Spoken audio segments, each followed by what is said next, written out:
우리 주기자 성당의 여러 신부님들과 저는 이 사순절 기간 동안 가정 신방을 하고 있습니다.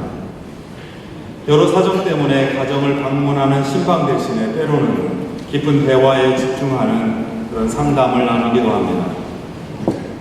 교우 여러분들은 성직자와 교우들의 신방을 받기 위해서 큰 정성을 들입니다. 집안을 새롭게 청소하고 가지런히 정리하여서 아주 정성스럽게 준비하십니다. 예전에는 가정마다 많은 음식을 준비해서 대접하는 마음을 거절할 수 없어서 계속 먹다가 나중에 뱃속에 어려움을 겪는 일이 자주 있었습니다. 요즘에는 그런 어려움을 잘 헤아려 주셔서 과일과 차 등으로만 아주 단촐하게 대접해 주시니 얼마나 감사한지 모릅니다. 참 고맙습니다. 그래도 죄송하게도 종종 집안에서 화장실을 찾을 때가 있습니다. 문제는 문을 잘못 열어서 다른 방을 보게 되었을 때입니다. 그 깨끗하던 집안의 비밀을 그곳에서 발견하고는 합니다. 서둘러 치워서 한쪽에 몰아넣은 그 잡동사니들이 아주 어지러운 방입니다. 집주인만 얼굴이 빨개지는 것은 아닙니다. 문을 열어본 사람도 당황합니다. 저도 손님을 맞을 때 자주 그렇게 집을 치우곤 하거든요. 서로 속을 아는 처지라 우리는 오히려 수줍은 듯 서로 웃고는 합니다. 신방을 받으실 때는 다른 방문을 꼭 잠그시기 바랍니다. 손님을 자신의 개인적인 공간에 들이는 일은 아주 큰 용기입니다. 요즘처럼 사생활 보호를 강조하는 문화 안에서는 더욱 그렇습니다. 누군가를 자기 보호의 영역에 초대하는, 그래서 드리는 일은 그런데 축복입니다. 나를 찾아오는 사람이 하나님의 축복을 가져다 준다는 그런 믿음의 행동이기 때문입니다. 스스로 누추하다고 여기면서 자신의 연약함을 하나님께 그대로 드러내고 바치는 겸손한 신앙의 실천이기 때문입니다. 우리 교우들이 신방이든 상담이든 아니면 다른 만남에서든 어지러운 자신의 생활, 자신의 생각 한 부분을 잘 치워놓고 누군가를 받아들이도록 그 공간을 준비하는 일은 하느님을 우리 안에 모시려는 작은 훈련입니다. 하느님의 은총은 언제나 밖에서 안으로 들어오기 때문입니다. 하느님의 사랑은 우리 안에 빈자리를 마련할 때 들어와서 우리 안에 자리 잡기 때문입니다. 그래서 하느님의 축복은 마치 밖에 있는 낯선 것들이 우리 안에 들어와서 그 빈자리를, 그 허망한 자리를 채우듯이 그렇게 우리에게 다가옵니다. 그러나 신앙은 하느님과 머물러 즐기는 그 단계를 넘어서야 새로운 단계로 도약할 수 있습니다. 하느님의 축복과 은총은 우리의 손을 이끌어서 밖으로 나아가도록 하는 그런 힘입니다. 하느님께서 우리 안에 오신 목적은 분명합니다. 자신을 보호하는 방에만 웅크려 있지만 말고 하느님께서 펼치시는 원대한 창조의 세계에 눈을 돌려서 하느님의 꿈과 우리의 소망을 만나게 하는 그 순례의 길로 이끄십니다. 그 길은 종종 두렵고 떨리는 길입니다. 그 길은 때로 무서운 힘과 맞서는 길이기도 합니다. 오늘 창세기에서 읽은 말씀대로 아브라함은 낯익고 편안한 고장을 떠나서 낯선 땅을 향하라는 하느님의 명령을 듣습니다. 그는 두려움에 떱니다. 자기 고향에서 이룬 것도 아주 미미한데 정처 없는 여행을 떠나라 하시냐는 그 볼멘 소리가 마음에는 가득 차 있습니다. 바로 그때 하느님께서는 아브라함을 밖으로 데리고 나가시어 하늘을 쳐다보게 하신 다음 그 하늘에 펼쳐진 별들을 세어보라고 하십니다. 신앙은 자기 안에 있지 않다는 말입니다. 우리 인간의 희망은 늘 밖에 있다는 뜻입니다. 하느님의 축복은 인간이 만든 세상 가치인 이 땅에 있지 않고 저 높고 넓은 바로 그 그 하늘에 있습니다. 하느님의 꿈은 우리 인간의 약삭빠른 그 셈법으로 헤아릴 수 없이 광대하고 너무나 많기만 합니다. 오직 넓은 우주와 별들 앞에서 겸손하게 자신을 내어놓을 때 우리 안에서 그 하느님의 꿈이 펼쳐지기 시작합니다. 이것은 지난주일 예수님을 유혹해 했던 악마의 속삭임과는 정반대의 모습입니다. 악마는 자기 안에서 당장 움켜주는 그 성과를 찾으라고 속삭였지만, 신앙의 예수님은 자신의 안위를 멀리 떠나서 자기 너머에 있는 더 큰 세상을 길게 그리고 널리 바라보라고 우리를 초대하십니다. 악마는 자기만을 위한 빵을 만들어 먹으라고 유혹했지만, 예수님은 다른 사람을 위한 빵으로 살겠다고 그렇게 다짐하시고 실천하셨습니다.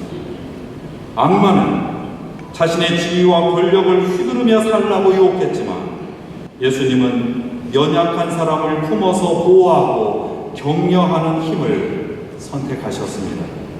악마는 다른 이들을 굴복시켜서 시중을 들게 하라고 유혹했지만, 예수님은 다른 모든 이들을 천사로 여기고 그 천사들과 함께 삶을 누리며 찬양하고 살겠다고 하셨습니다. 오늘 서신서에서 읽은 바울도 성인도 같은 경고를 던지며 우리를 격려하십니다. 유혹받는 인생과 신앙의 인생을 분명하게 구별하면서 살라고 하십니다. 유혹받는 인생은, 유혹받는 세상 시민은 자기 뱃속을 하느님으로 삼습니다. 세상의 온갖 술수로 만든 정직하지 않고 그 수치스러운 성과마저 오히려 자랑으로 생각하고 세상 일에만 마음을 쓰는 자들입니다. 이와는 반대로 신앙의 하늘 시민은 눈앞의 이익에 연연하지 않습니다. 세상이 주는 어려움과 새로운 도전을 받아들이면서 예수님을 바라보고 굳세게 사는 사람입니다. 오늘 우리가 부른 시편의 노래는 세상 가치로 유혹하는 그 원수들이 우리를 아무리 미워하더라도 하느님 안에 머물러 예수님과 함께 그 길을 걷겠다는 다짐으로 가득 차 있습니다. 예수님께서는 좀 더 깊은 데로, 혹은 때로는 좀 더 위험한 데로 우리를 이끌어 가십니다. 자신의 이익을 위해서 남의 생명을 시시탐탐 노리는 그런 여우가 있는가 하면, 연약하고 귀한 생명을 품어서 지키려는 암탉이 있다고 하십니다. 예수님의 선택지는 너무도 단순하여서 당황스러울 지경입니다. 그대는 여우의 편인가 암탉의 편인가? 이는 편가르기가 아닙니다. 신앙의 선택입니다. 우리 역사와 일상생활 안에서 늘 식별하고 선택해야 할 문제입니다. 하느님께서 당장 우리가 목격하고 있는 사건들 속에서도 이 식별과 선택이 명백해야 한다고 요청하십니다. 유명 남성 연예인들이 여성을 어떻게 성적인 웃음거리로 만들어서 돌려보며 희희 낙락했는지, 공권력을 지닌 사람들이 쾌락을 위해서 여성들을 어떻게 성적인 놀이개로 만들었는지, 차별과 착취에 저항하고 호소하면서 자신의 목숨까지도 내놓으면서 울부짖었던 그 호소를 세상의 무관심과 언론의 감추기가 얼마나 묵살해왔는지, 그래서 우리는 그 안에서, 그런 사회 안에서 그저 아무런 일 없듯이 살아오지는 않았는지 그렇게 생각합니다. 우리 세대와 우리의 문화에서는 아무런 문제가 없노라고 너무 쉽게 생각하지는 않았는지 그렇게 가슴을 치면서 반성합니다. 헤로데는 권력과 부를 누리면서도 가난하고 병든 사람을 고치시는 예수님을 위협하며 죽이려 합니다.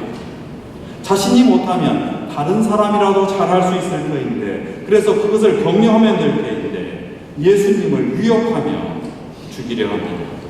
시기와 질투, 그리고 욕심과 교만이 자신이 지닌 권력의 방향을 통해서 치명적인 악행으로 진행됩니다.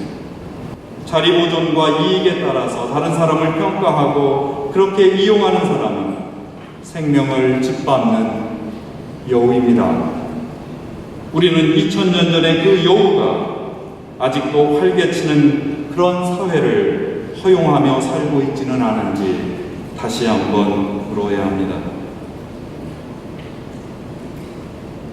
그러나 어머니 같은 예수님은 스스로를 당신을 암탉에 비유하여서 세상을 쥐락펴락하는 세상의 힘에 눈을 돌리지 않겠다고, 그럴 수는 없노라고 그렇게 선언하십니다. 예수님은 깨지기 쉬운 그 아래 가능성을 먼저 바라보십니다.